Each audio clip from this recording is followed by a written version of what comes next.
ว่าความรู้สึกเวทนาแปลว่าความรู้สึกแต่พอใหญ่แต่ความรู้สึกมีอย่างแน่ความรู้สึกรู้สึกสุขรู้สึกมีความสุขรู้สึกมีความทุกข์แล้วก็รู้สึกเฉยๆเอาย่อๆได้นี่พอเข้าใจมันจะมีละเอียดกว่านั้นเอาแค่พอเข้าใจความสุขเวทนารู้สึกมีความสุขย่ำใดมีรู้สึกมีความสุข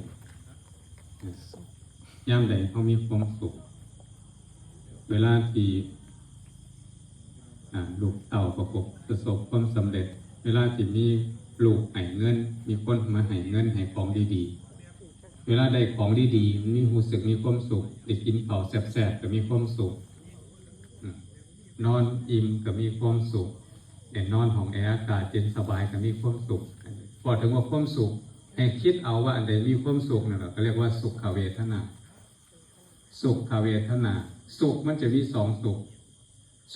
เวทนากับสมนัสเวทนาสุขเวทนาคือความสุขกาย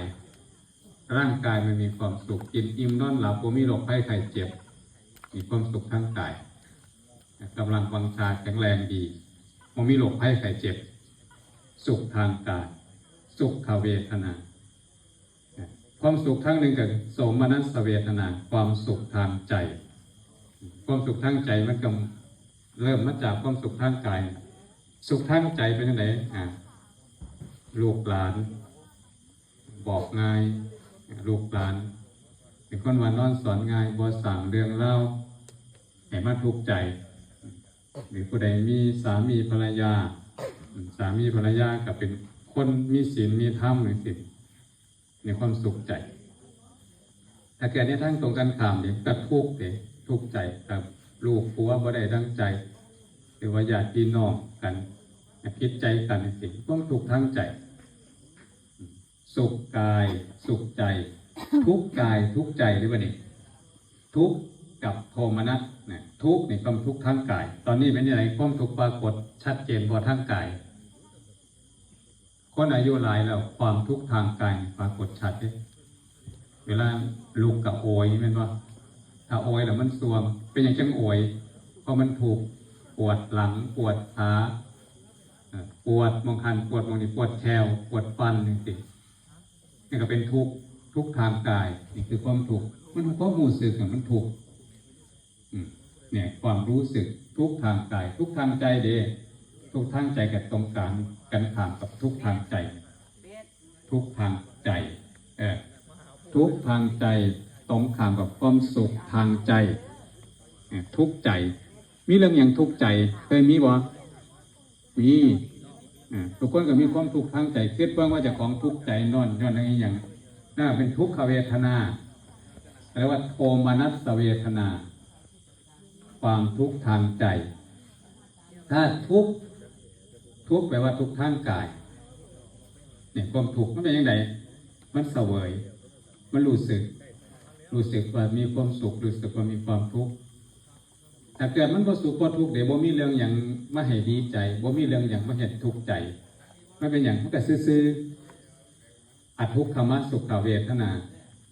ความรู้สึกไม่สุขไม่ทุกข์บ่ทุกข์บ่สุขจังตอนนี้ลองสำรวจเมืองใจมีเรื่องอย่างไม่ใช่ในทุกข์ใจบ่มีบ่มีเรื่องอย่างคาใจบ่ทุกข์ใจคิดขึ้นมาบ่ได้มันก็ทุกข์ใจบ่นั่นถ้าเกิดบ่มีซื้ออยู่ในกระดาษอุเบกขาหรืออทุกขมสุขเวทนาเฉยๆบ่มีเรื่องอย่างไม่ใช่ในทุกข์วันนี้ถ้าปฏิบัติสติปัฏฐานคือจังได๋เอาสติไปฮู้เวลาเฮาดีใจเอาสติไปฮู้มันดีใจฮู้เท่านั้นเอาสติไปฮู้เวลามันทุกข์ใจเอาสติไปฮู้แต่ว่าถ้าเกิดเฮาบ่ได้ปฏิบัติสติปัฏฐานสิทุกข์ใจเฮาเข้าไปเป็นผู้ทุกข์ได้บัดนอนบ่หลับเห็นว่าเวลาเกิดความทุกข์ใจโอ้ยนอนจังได๋ก็บ่หลับหรือว่าร่างกายของเขามันป่วยสิมันทุกข์ทางกายมันก็นอนบ่หลับเด้เจ็บมองหันปวดมองนี้หรือว่าบางคนเป็นโรคเป็นมะเร็งความทุกข์ทางกายมันปวดโตเพราะว่าเส้นมะเร็งเสื่อมมะเร็งเจ็บปวดทุกข์กายยังบ่พอได้บ่นี่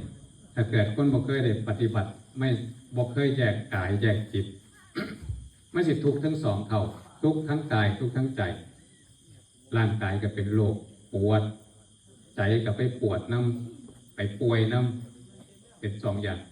แต่ละคนฝึกเจริญสติปัฏฐานสี่สิแยกแยกกายแยกใจกายมันเป็นส่วนหนึ่ง